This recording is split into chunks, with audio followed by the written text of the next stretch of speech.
Bon, bienvenue aux conférences du CEF. Avant de vous présenter la conférencière Sylvie Carl, je vais faire quelques petites annonces parce que le CEF est très, très occupé au mois de mai.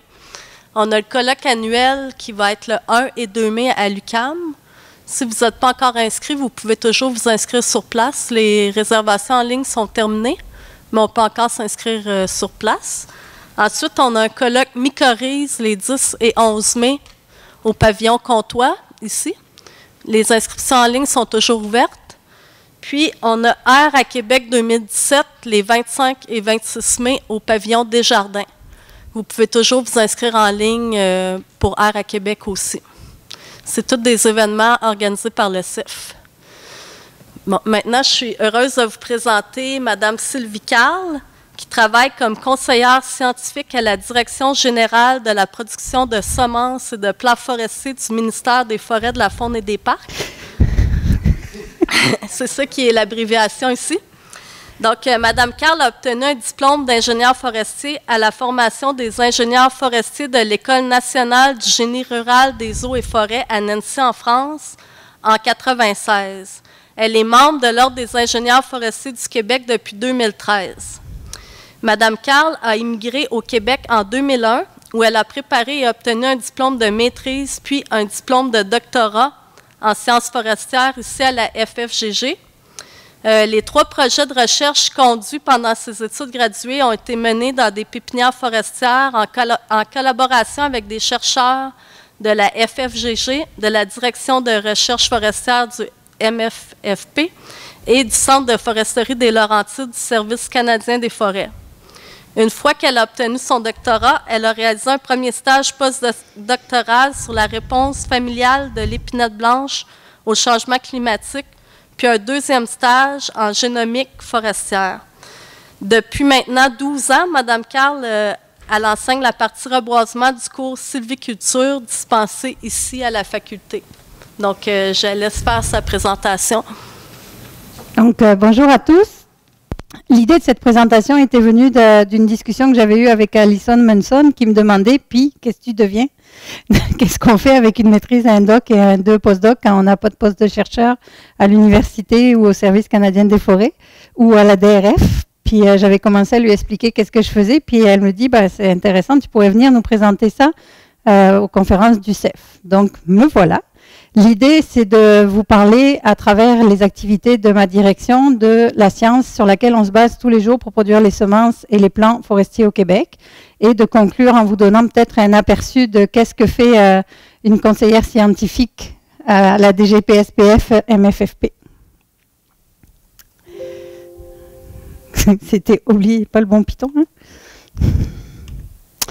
Donc, la Direction générale de la production des semences et de plants forestiers, c'est là où je travaille. C'est une direction du ministère Forêt, Faune et Parcs qui, avec l'aide de 9 responsables régionaux de la production des semences et des plants au Québec, gère et supervise le reboisement de tous les plants en forêt au Québec. Nous avons 10 clientes régions, puis nous fournissons les plants pour les forêts publiques et les forêts privées. À la direction, nous supervisons la production de tous les plants en supervisant 6 pépinières publiques et 13 pépinières privées. Et nous sommes aussi responsables de l'amélioration des semences.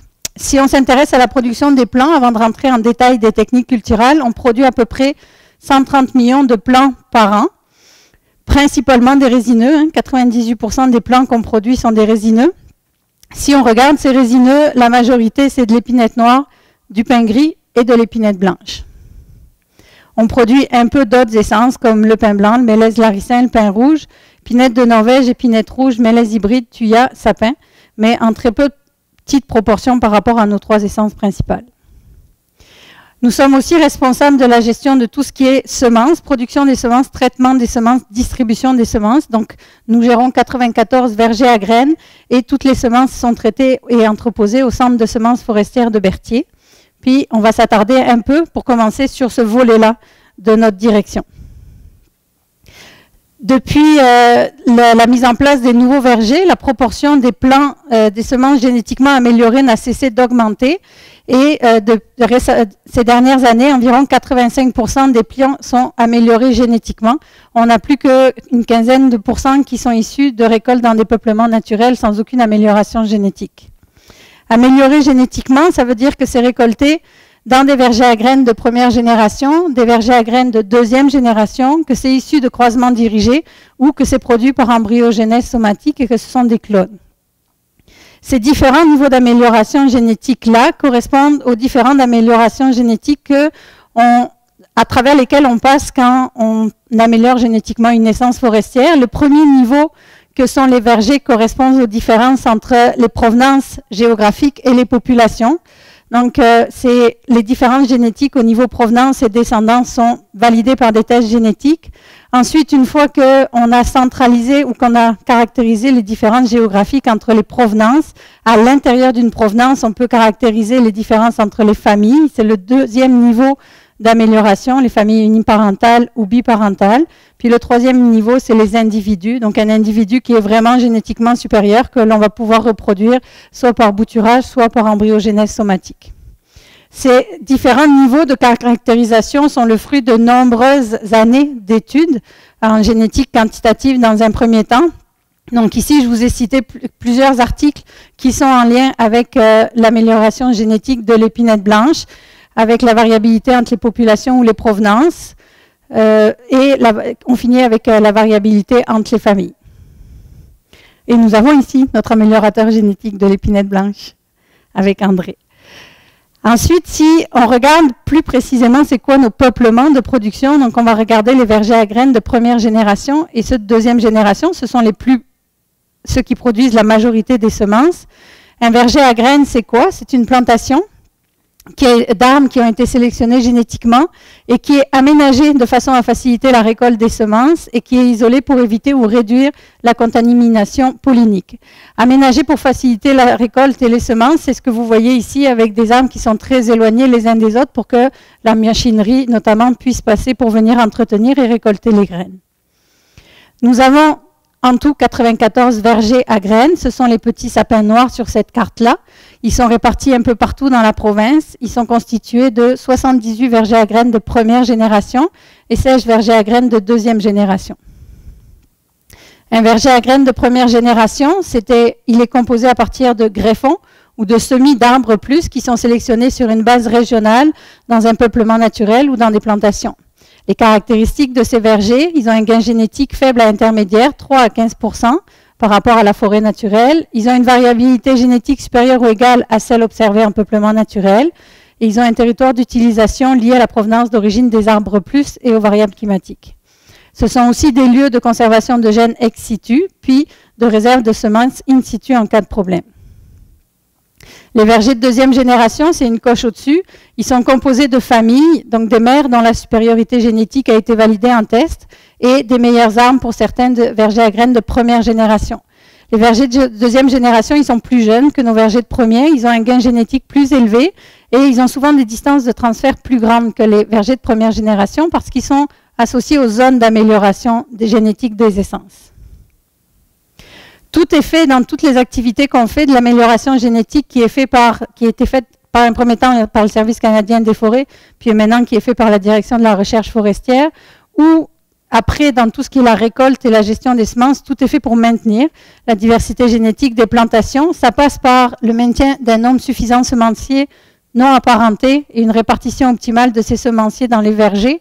Donc, quand je vous disais qu'un verger à graines, c'est une plantation particulière, c'est une plantation assez particulière pour qu'on sache quel arbre est placé où.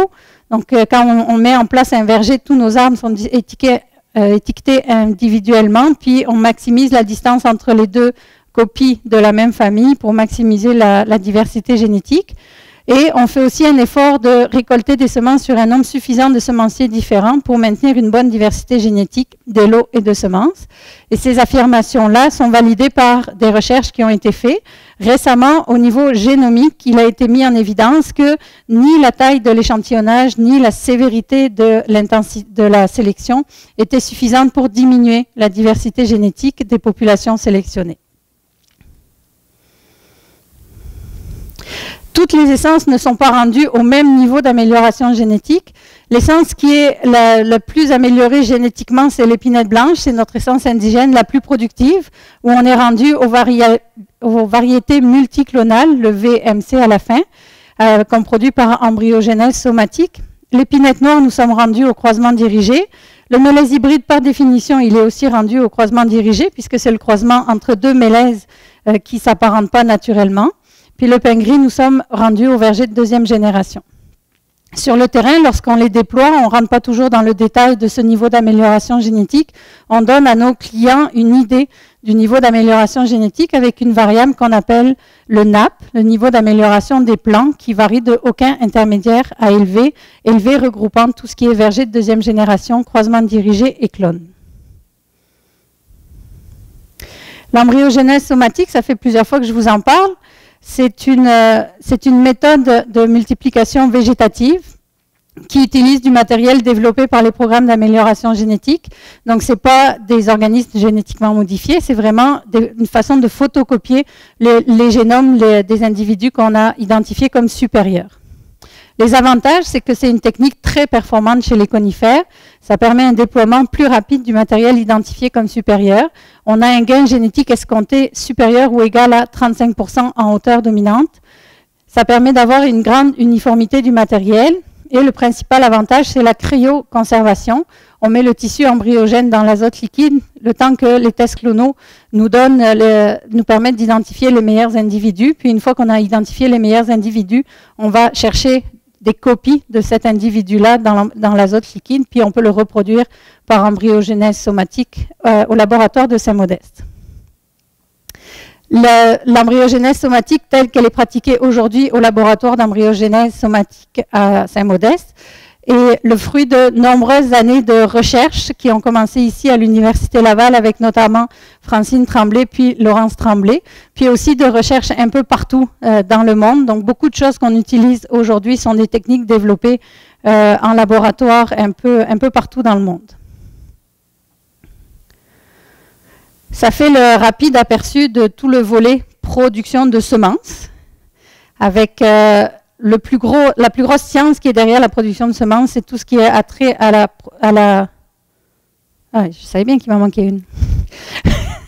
Donc, je savais bien que je suis allée trop vite. Donc là, maintenant on s'en va vers l'ère de la génomique. Nous avons plusieurs représentants ici de l'ère de la génomique. Donc, l'idée de l'utiliser la sélection génomique de façon opérationnelle pour identifier les meilleurs individus à partir de leur ADN, puis pas forcément attendre qu'ils aient 10, 15, 20 ans dans les tests clonaux avant de savoir quels sont les meilleurs pour des gains en croissance, mais aussi en termes de qualité de bois. Puis, nous avons utilisé aussi la génomique pour une traçabilité des clones. Donc, un clone, c'est un individu qui est le descendant de deux parents. Et les recherches menées ont permis de valider que le père et la mère étaient ceux qu'on pensait qu'ils étaient, ou pas. Et ils ont permis aussi de valider que l'individu qu'on a dans l'azote liquide, dans le laboratoire, est le même que l'individu qu'on a dans le test clonal, ou pas. Jusqu'à présent, les résultats qu'on a obtenus de traçabilité nous montrent qu'on n'est pas si pire en termes de traçabilité, puis qu'il y a un peu de clones qui ne sont pas les bons dans notre réfrigérateur. Puis, le plus gros des erreurs était dû à une mauvaise identification des parents. Donc, on sait qu'on a un clone X dans le test clonal, on sait qu'on a un clone X dans le réfrigérateur, mais il n'est pas le fruit des parents qu'on pensait, parce que le père était mal identifié. Donc, c'est ce que nous permet de faire la génomique, de regarder au niveau de l'ADN, la carte d'identité de nos clones, puis d'avoir une très bonne traçabilité de nos clones. Autre information, pour le moment, les clones représentent, le premier million va être déployé l'année prochaine, en 2018. Donc, il y a 1 million de plants issus d'embryogénèse somatique qui sont du matériel clonal qui va être utilisé pour de la sylviculture intensive. Et je vous rappelle que le nombre qu'on produit, sinon, c'est 130 millions. Puis, on va monter rapidement dès 2019 à 2 millions de clones qui vont être déployés. Et pour le moment, on reste à 2 millions de clones d'épinettes blanches qui vont être utilisés pour les plantations intensives au Québec. Et les 128 millions autres, ils sont issus de vergers à graines pour la plupart. Là, ça fait le tour du volet semences. Donc, au niveau de la production des plants, nous supervisons 6 pépinières publiques, 13 pépinières privées. Les 6 pépinières publiques produisent environ 30% des plants résineux en récipient, puis toutes les productions un peu particulières. Donc, tous les feuillus sont produits dans les pépinières publiques, les peupliers hybrides aussi, ainsi que les plants racinus, les plants issus de boutures et les plants issus d'embryogénèse somatique. Nos 13 pépinières privées, produisent environ 70% de la production des résineux en récipient. Elles sont toutes membres de l'Office des producteurs de plants forestiers du Québec. Les pépinières privées sont en contrat avec nous. Elles ont un seul client, qui est le ministère des Forêts, de la Faune et des Parcs. Et nous leur payons le service de production des plants. Donc, les pépinières privées produisent les plants, mais ne sont jamais propriétaires des plants. On leur fournit les semences, on leur dit qu'est-ce qu'on veut après 1 an ou 2 ans, et on les paye à la fin. Et ce que l'on paye, c'est le service de produire les plants pour la forêt publique et privée, puisque les plants, ensuite, les 130 millions de plants sont distribués gratuitement dans l'ensemble de la province pour le reboisement en forêt publique ou forêt privée. Les dimensions disponibles, on a des tout petits plants qui sont produits dans des 113-25. 113-25, c'est un type de récipient. 113, c'est le nombre de cavités. 25, c'est le volume de la cavité. Donc, 113 cavités, 25 cm3 chacune. Ça fait des plants qui ont à la livraison entre 10 et 14 cm. Puis on a des plants beaucoup plus grands à l'autre extrême du spectre, qui sont des 25-310 ou des plants de forte dimension qui ont des cavités de 300 cm3 ou plus et qui à la livraison font entre 35 et 45 cm. Et on a aussi des racines nues. Les racines nues sont produites directement dans la terre, pas dans des récipients. Et à la livraison, ils font entre 35 et 50 cm. L'idée d'avoir différentes dimensions de plants, qui sont illustrés ici par des photos, c'est que plus la concurrence végétale est importante sur votre site, plus vous mettez un plant qui est grand et inversement. Plus la végétation concurrence est faible, plus vous mettez un plant, vous n'avez pas besoin d'un plant qui est grand, plus vous mettez un plant qui est petit. L'avantage de diminuer la taille des plants, c'est d'en mettre beaucoup plus dans un camion, parce que vous mettez à peu près le même nombre de récipients dans un camion. Mais si dans votre récipient, vous avez 25 plants ou 113, vous comprenez que vous ne mettez pas la même quantité dans le camion. Donc, pour les reboisements les plus au nord, où on a des sites où la végétation concurrente peut être très basse, on n'a pas besoin de grands plants. Et les 113-25 répondent en termes de survie pour ces sites-là. Donc, ces dimensions-là sont le fruit de recherche, que ce soit les plus petits ou les grands plants. Les dimensions ont été choisies en fonction de résultats qui ont été faits sur le terrain pour voir jusqu'où on pouvait descendre la dimension des plants et avoir un bon taux de survie pour les 113-25, puis jusqu'où on pouvait monter et avoir un bon taux de survie sur les sites avec une grande végétation concurrente. Parce que les plants de forte dimension sont une particularité au Canada que nous avons au Québec par rapport à l'ensemble du Canada, parce qu'au Québec, nous avons décidé depuis 2001 de ne plus utiliser de phytocides en forêt. Donc, nous avons des végétations qui peuvent être assez élevées et assez agressives.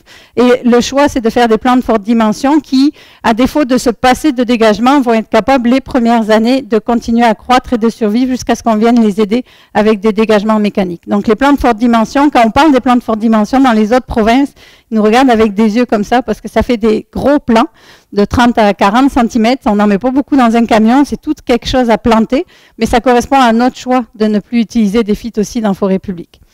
Les plants de forte dimension, on pourrait les faire encore plus grands, mais là, on se retrouve à avoir des besoins de cavités encore plus grosses, puis on n'en fait plus assez dans un tunnel, puis on n'en met pas assez dans un camion. Donc, le résultat qu'on a en termes de plants de forte dimension a été identifié par des études scientifiques comme le meilleur compromis entre les coûts de production, puis le taux de survie et la réussite sur les sites de plantation. Si on s'intéresse un peu à la production des plants, on va passer à travers les 2 ans que ça nous prend pour produire un plant de forte dimension. Un plant de forte dimension est produit, si on l'ensemence ici en 2015, il va être livré au début de 2017. Donc, on va considérer un plant qui est livrable cette année. On l'a ensemencé en 2015, à peu près en mai-juin. Ça dépend de nos pépinières. Les pépinières les plus au nord ensemencent plus tard. Les pépinières les plus au sud ensemencent plus tôt. C'est la première condition pour ensemencer, c'est que la neige est fondue. Donc, on remplit les récipients avec du substrat. Tout le remplissage avec le substrat se fait de façon mécanique, automatique. Le substrat est constitué soit de tourbe pure, soit de tourbe et de vermiculite, soit de tourbe de vermiculite et de perlite. Je voulais montrer des échantillons parce que j'en ai, mais il y avait un cours dans la salle où sont mes échantillons, donc vous ne verrez pas les échantillons. La perlite, c'est comme du popcorn de roche. Donc, c'est des petits cailloux qu'on a chauffés très fort qui se sont expansés. Donc, c'est un matériel qui est très léger qui permet de jouer dans l'aération de la tourbe. Le choix de la tourbe en Amérique du Nord c'est pas le fruit du hasard. Un substrat dans les pépinières a besoin d'être en quantité abondante dans la région où on le produit, à un prix qui est relativement raisonnable. Il doit être pas trop lourd. Pourquoi on met pas de la terre? Une des raisons, c'est parce que ça ferait des récipients bien trop lourds à déplacer. Il doit avoir une bonne capacité de drainage et en même temps une bonne capacité de rétention en eau. Donc tout ça fait qu'on est allé vers la tourbe. Puis ensuite, quelle tourbe on utilise, avec quelle densité? Tout ça est le fruit de plusieurs années de recherche aussi, de savoir quelle densité on veut viser dans notre tourbe.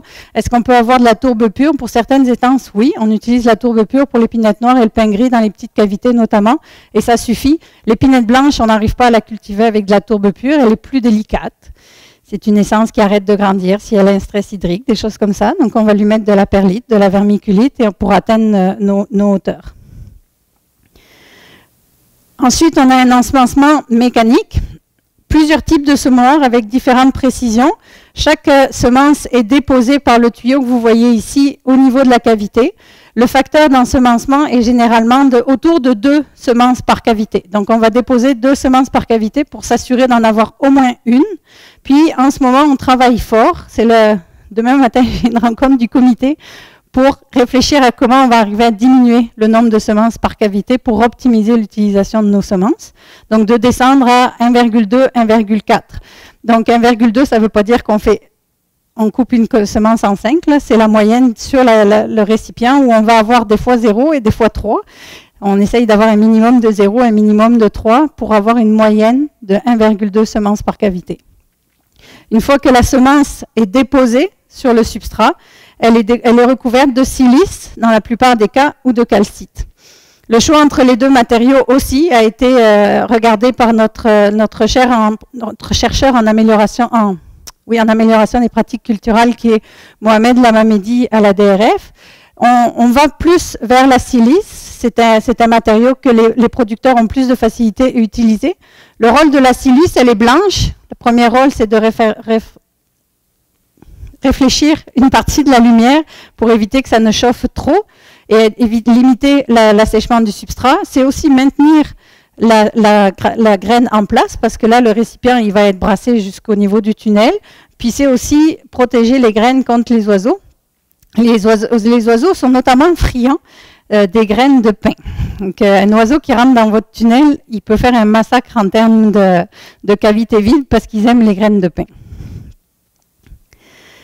Une fois que nos plants sont ensemencés, donc nos cavités sont pleines de substrat, on a mis une semence, on a mis de la silice, on a mis plein d'eau, on les dépose dans un tunnel. Le but du tunnel, c'est ni chauffer, ni éclairer, mais avec la toile et en limitant la circulation du vent, ça permet quand même d'avoir une température un peu supérieure et ça permet d'avoir une humidité un peu supérieure.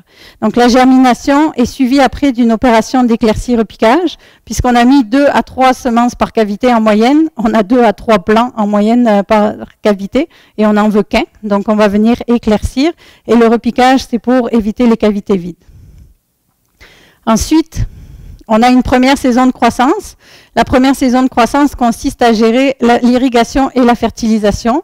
Pas trop d'eau, assez d'eau. Pas trop de fertilisant, assez de fertilisant. Donc c'est un art, un peu l'irrigation notamment, parce que les plants, s'ils ont trop d'eau, ils vont pas être malheureux forcément, mais ils vont pas faire de racines. Donc ça fait pas un plan de reboisement qui est super performant. Puis s'ils n'ont pas assez d'eau, ils vont faire beaucoup de racines, mais ils vont pas pousser en hauteur. Donc, ça fera un plant qui va manquer un peu de hauteur. Donc, la gestion de l'irrigation en pépinière a été aussi le fruit de nombreuses recherches, dont certaines qu'on a fait ici avec Déby, pour voir jusqu'où on pouvait descendre, notamment en termes de teneur en eau du substrat, sans nuire à la croissance et à l'endurcissement, et en limitant le lessivage de l'eau et des éléments nutritifs.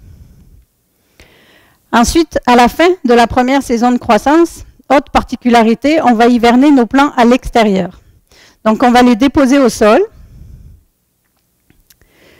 On va les déposer au sol, puis on va les hiverner à l'extérieur. On peut aussi jouer avec l'environnement, donc faire croire au plant qu'il est dans un environnement autre pour influencer sa croissance. Une des façons de jouer sur l'environnement, c'est de manipuler la photopériode.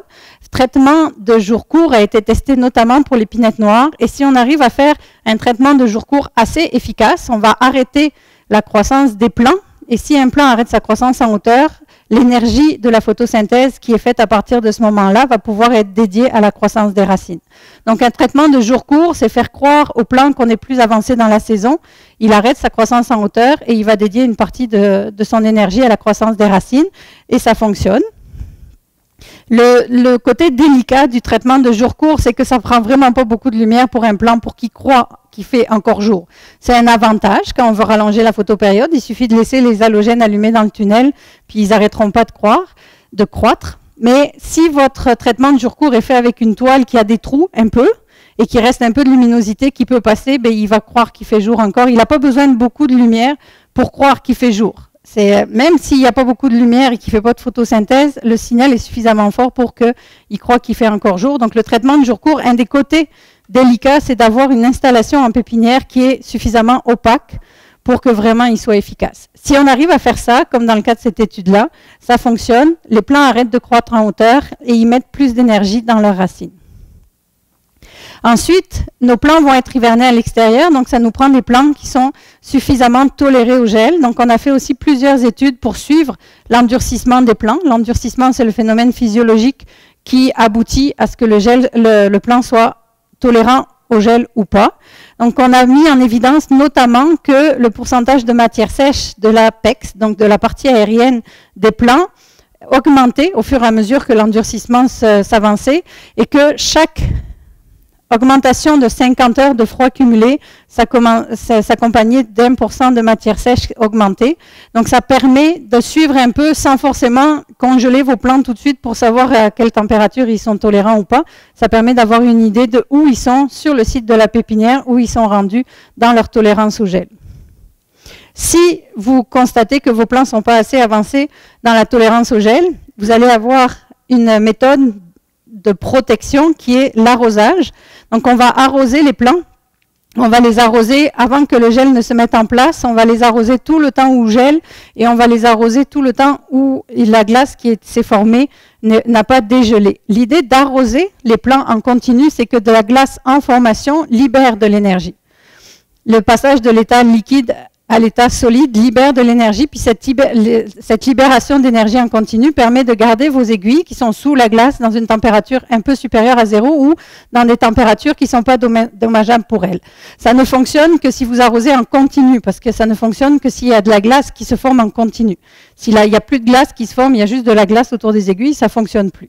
Donc l'irrigation contre le gel est pratiquée, notamment avec des plants à l'automne ou qui ne sont pas prêts, on pense que le gel est trop fort par rapport à leur état d'endurcissement.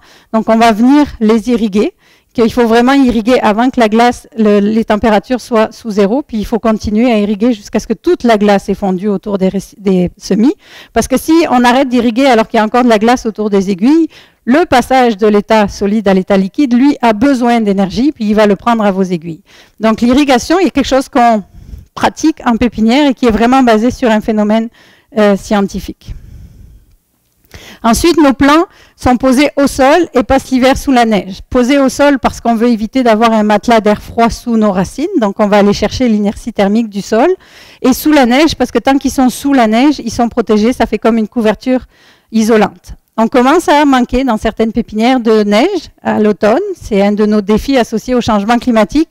Donc nous avons 2 pépinières qui se sont équipées avec un canon à neige pour former de la neige en quantité suffisante par-dessus les plants avant que les premiers gels arrivent.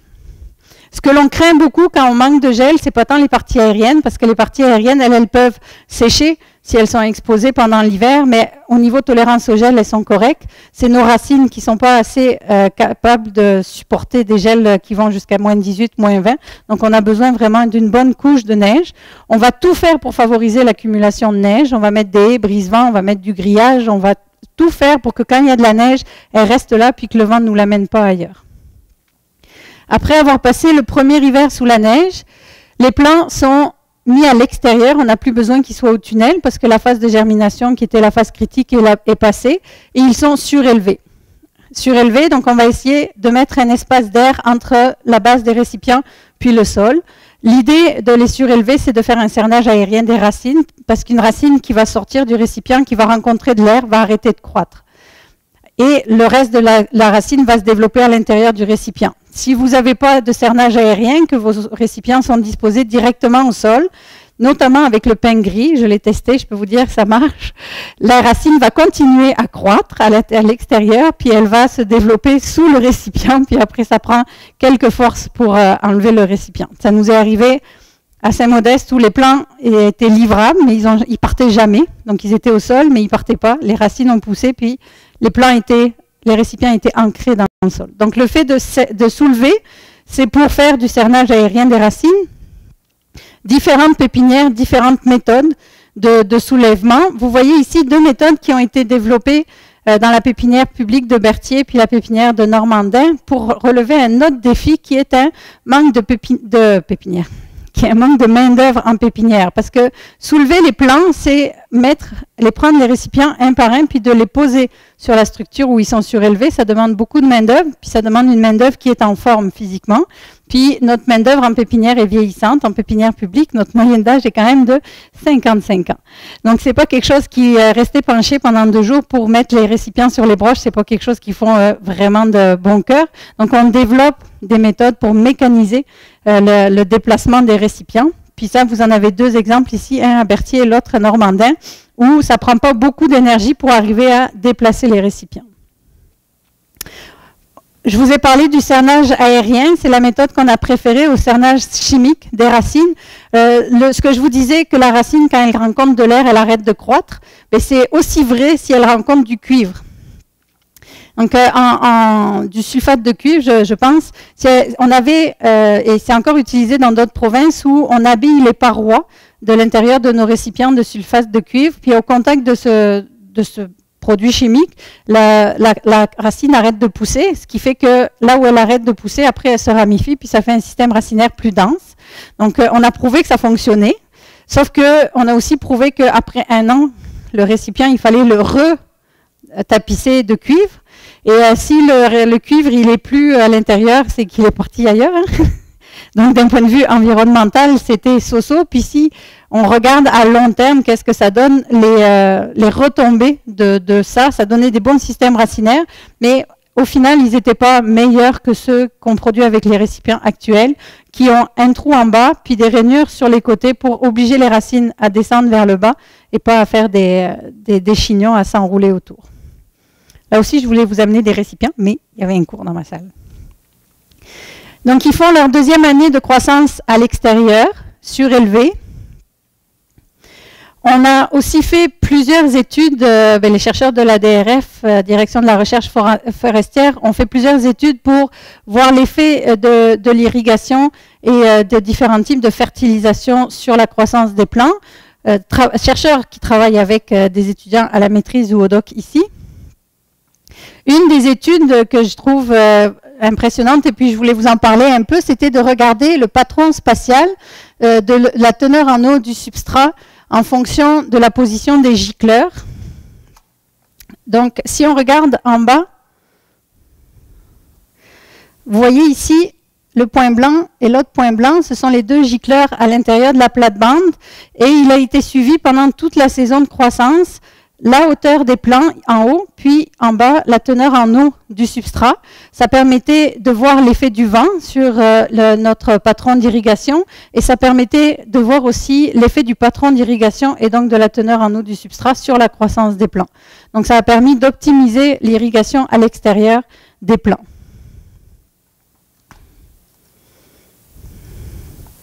Ensuite, à la fin du 2e saison de croissance, les plants sont remis au sol et ils passent le 2e hiver à l'extérieur.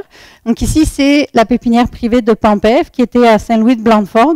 Et vous avez à peu près 50 cm de neige sous les yeux, puisque dessous, il y avait des plants de forte dimension d'environ 30 cm.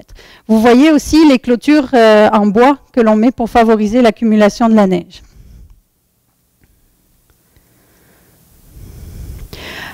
À la fin de tout ça, début de la 3e année, 2017, tous les plants vont être inventoriés avec selon une méthode d'échantillonnage qui a été définie par des statisticiens pour être représentatif de l'ensemble du lot.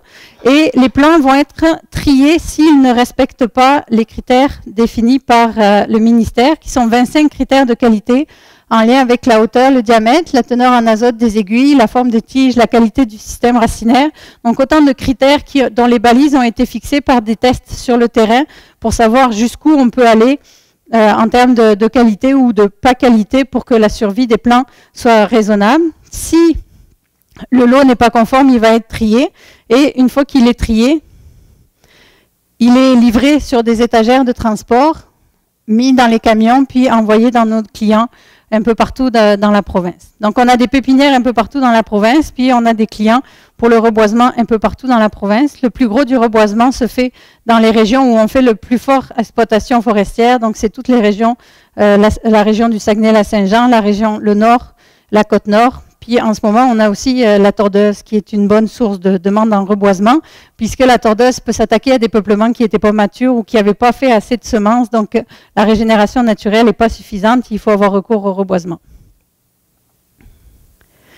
Dans tout ça, c'est un rapide aperçu de tout ce qu'on gère à la Direction générale de la production des semences et des plants forestiers. C'est quoi le rôle d'une conseillère scientifique? Ben, des fois, j'ai vraiment l'impression d'être une madame pourquoi. Parce que les producteurs savent ce qu'ils font, ils le font bien, mais quand ça ne marche pas, ils ne savent pas toujours pourquoi ça ne marche pas, puis c'est là qu'ils arrivent. Sylvie, pourquoi ça n'a pas marché? Donc on essaye de comprendre, c'est quoi je rappelle, je réfléchis dans un premier temps toute seule pour essayer de trouver la réponse, puis une fois que je trouve la réponse, quand je la trouve, j'explique pourquoi ça n'a pas marché, puis comment on peut corriger la situation. Donc, ça me demande d'avoir les bases scientifiques dont je vous ai dressé un rapide aperçu. Ça me demande d'être en mesure de les expliquer à un public varié. Donc, j'ai fait plusieurs fois des textes qui expliquent pourquoi nos plantations sont diversifiées génétiquement, comment on l'a prouvé, puis pourquoi est-ce que c'est pas en contradiction avec une certification FFC. Des présentations sur le rôle de la lumière, la différence que je vous disais. Un exemple de pourquoi. Sylvie, nos plants d'épins gris, ils n'ont jamais voulu arrêter leur croissance. Pourquoi? Question bête. Quand vous allez intervenir dans votre tunnel, vous allumez les lumières, oui. Est-ce que vous les éteignez quand vous sortez? Bon, c'est pas assez fort pour que le plant il réagisse, mais c'est assez fort pour qu'il croit qu'il fasse jour. C'est vrai qu'il ne va pas faire de photosynthèse avec des petites ampoules, mais c'est assez fort pour qu'il croit qu'il fasse jour. Donc quand vous sortez du tunnel, vous l'éteignez la lumière, puis le plant il va arrêter sa croissance. Mais en bas, c'est là où on a fait exprès de le laisser allumer pour lui faire croire qu'il fait encore jour. On a beaucoup aussi parlé de déficit de pression de vapeur d'eau pour comprendre comment on gérait ça dans des tunnels où on faisait la bouture. Les étapes menant à un bon endurcissement des plants. Donc tout ça, vous voyez, c'est les pourquoi. Pourquoi ça marche pas.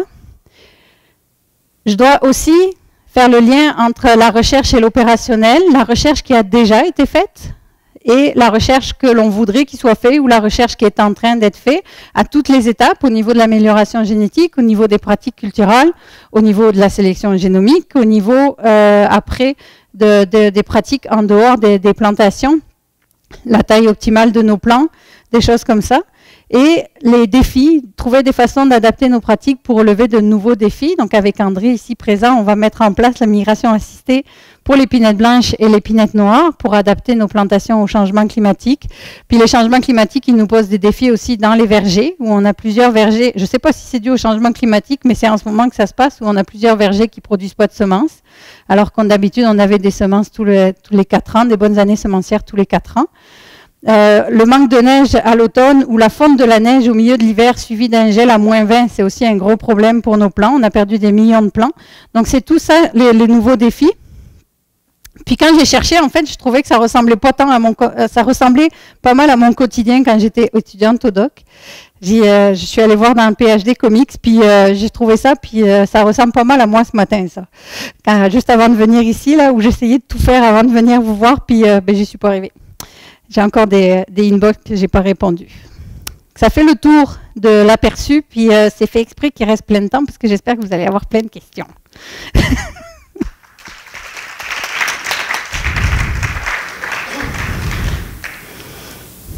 On va prendre les questions. Si vous voulez les dire dans le micro, on va pouvoir les enregistrer pour SEF TV. Est-ce qu'il y en a qui ont des questions? Allez! Bonjour, merci pour la présentation.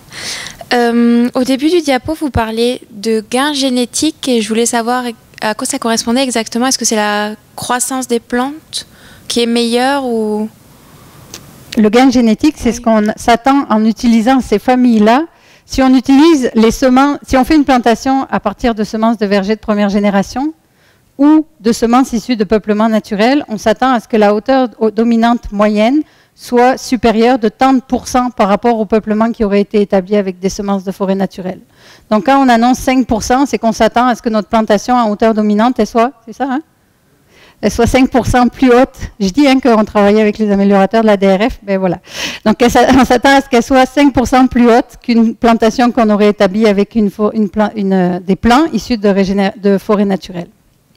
C'est ça les gains génétiques. On travaille sur la hauteur dominante et les gains ont été évalués à partir de tests génétiques qui ont été faits en plusieurs endroits où on avait nos témoins, puis on avait nos descendants, puis on regarde comment ça marche.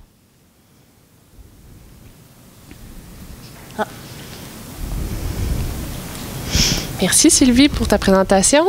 J'ai une question par rapport aux plants améliorés génétiquement. Tu parlais du million de plants de clones. Oui. Parce que j'ai le spécialiste à côté de moi qui me souffle des informations. Donc, j'aimerais ça savoir, en fait, le million de plants, s'il est déjà planté ou s'il ne l'est pas, où il va l'être, puis comment ça va s'orchestrer. Le million de plants, il est en stade en ce moment où on est dans la fin de la deuxième saison de croissance, donc il est livrable l'année prochaine.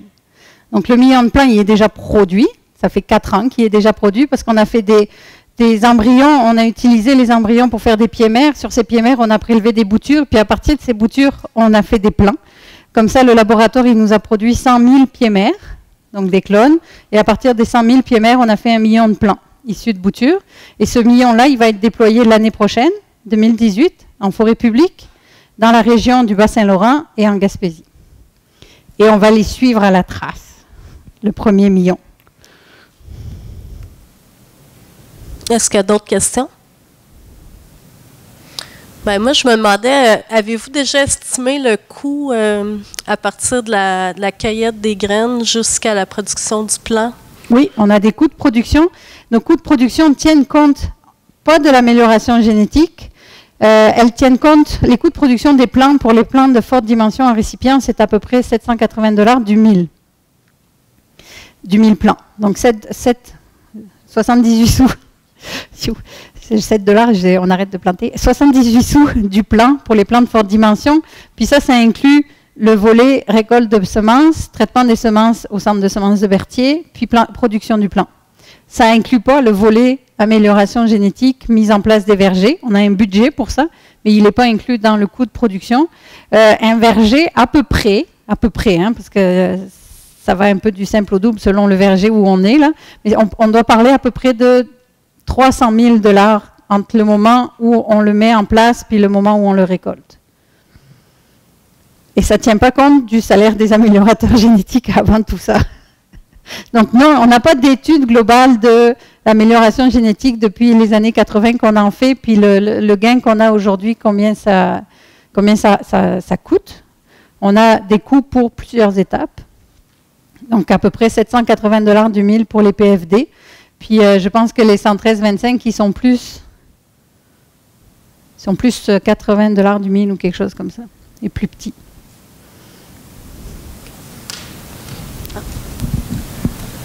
Oui, tu nous as parlé de migration assistée. Oui. Est-ce que c'est la migration assistée qui consiste à prendre des provenances plus au sud et puis à les mettre plus au nord? J'ai envie de dire de manière un petit peu basique, même si c'est pas si simple que ça, là. Ou est-ce que ça va tenir compte aussi, utiliser d'une manière ou d'une autre des outils moléculaires? Et plus généralement, est-ce que les outils moléculaires sont utilisés dans la production des semences par le MFF, par la DGSP, machin truc? Ta direction. Ouais, par ta direction. Première question, pour la migration assistée qu'on envisage, on va se baser sur les modèles développés par André Rainville ici présent. Pour l'épinette blanche, l'épinette noire, on va rester à l'intérieur de l'aire de répartition de l'essence et on va déplacer des provenances du sud vers le nord. Puis, on n'a pas fini encore, là, mais a priori, on irait vers un mélange de provenances pour que la majorité de notre plantation soit faite avec une provenance qui va résister les premières années, donc qui est adaptée au climat aujourd'hui, pour garantir la survie de cette plantation-là. puis de mettre un certain pourcentage d'une provenance la plus au sud pour aller chercher le gain qu'on pourrait aller chercher avec une provenance plus au sud. Donc on va faire ça pour l'épinette blanche et l'épinette noire. Les travaux sont en cours. Les travaux sont en cours. Les analyses sont en train de se faire à la DRF. Les outils moléculaires, on les utilise pour le moment, nous, on les utilise au niveau de l'embryogenèse somatique. Donc on les a utilisés pour la traçabilité, puis on attend la sélection génomique pour identifier nos clones d'épinette blanche les plus rapides. Avec le Spruce-Up qui s'en vient, si vous trouvez des marqueurs qui sont associés à un meilleur stress hydrique ou à des choses comme ça qui sont en lien avec l'adaptation au changement climatique, on va en tenir compte aussi. Mais pour le moment, on parle de l'épinette blanche. Hein. En termes de moléculaire, on n'a pas d'autres... L'épinette noire, ce qui a été développé, ce n'est pas sur la population qu'on déploie, donc on ne parle pas de sélection génomique pour le moment avec l'épinette noire. On est juste dans l'épinette blanche au niveau moléculaire. Et le stress intéressant, c'est le stress... Mais moi, je serais intéressée par des arbres qui arrivent à grandir vite et à outer tôt. D'accord? Parce que c'est ça qui m'intéresse le plus, parce que je peux les mettre un peu plus au nord, mais tout le monde me dit que c'est trop compliqué. Alors, on va y aller avec le stress hydrique dans un premier temps. Moi, je demande à tout le monde, trouve-moi des arbres qui outent tôt, qui grandissent vite et qui outent tôt. Oh, mais c'est compliqué, Sylvie. Bon, alors on va y aller avec le stress hydrique, dans un premier temps. Est-ce qu'il y a d'autres questions?